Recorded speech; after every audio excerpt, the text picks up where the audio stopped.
आज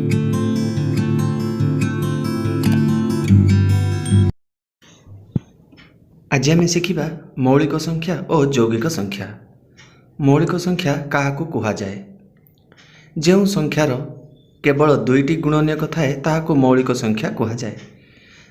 उदाहरण दुई दुई केवल एक और दुई द्वारा विभाज्य।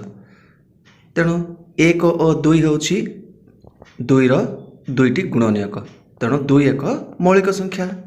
सेहीपरि तीन दुईटी गुणनीयक थाए एक और तीन, अर्थात तीन टी एक और तीन द्वारा ही विभाज्य। सेहीपरि पाँचर दुईटी गुणनीयक थाए एक और पाँच, तेणु पाँच गोटे मौलिक संख्या।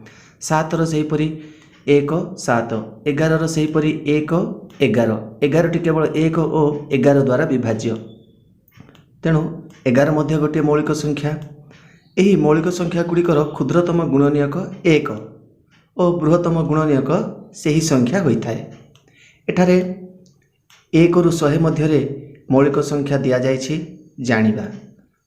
2 3 5 7 11 13 17 19 23 29 31 37 41 43 47 53 59 61 67 71 73 79 83 89 97, अर्थात एक रु 100 मध्य 25 मौलिक संख्या अच्छी। क्षुद्रतम मौलिक संख्याटी 2। तो मौलिक संख्या विषय जानिल। मौलिक संख्यार केवल दुईटी मात्र गुणनीयक थाए, एक और सही संख्या निजे होता है। एबे आमे जानिबा यौगिक संख्या क्या कहुए। जो संख्यार दुई रु अधिक गुणनीयक थाए ताहाकू यौगिक संख्या कहुए। जपरि 4 4 तीनोटी गुणनीयक अच्छी एक दुई 4, तेणु 4 1 2 और 4 द्वारा विभाज्य।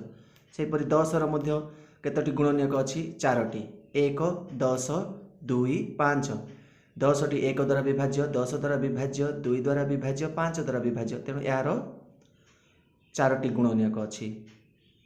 एहीपरि यौगिक संख्या गुड़िकर निर्दिष्ट संख्यक गुणनीयक थाए।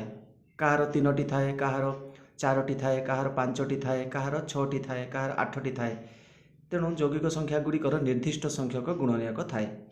एथुर आमे जानिले प्रत्येक संख्यार बृहत्तम गुणनीयक सही संख्या होता है और क्षुद्रतम गुणनीयक एक होता है। एबे आमे जानिबा एपरि एक संख्या जहार गोटे ही गुणनीयक थाए, सही संख्या को कौन कहुए? यही संख्याटी हेउछि एक। एकर केवल गोटे ही गुणनीयक अच्छी एक, तेणु एक को एक स्वतंत्र संख्या बा विशेष संख्या कहुए। यह मौलिक संख्या नुहे कि यौगिक संख्या नुहे।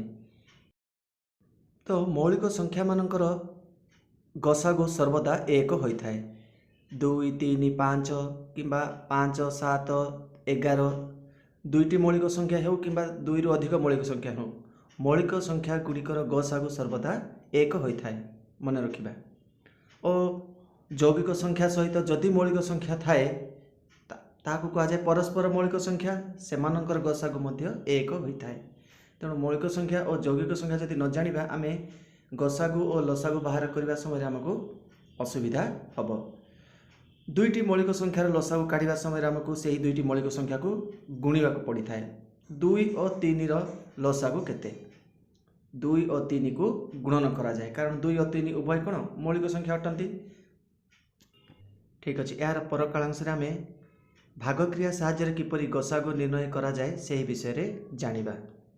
धन्यवाद।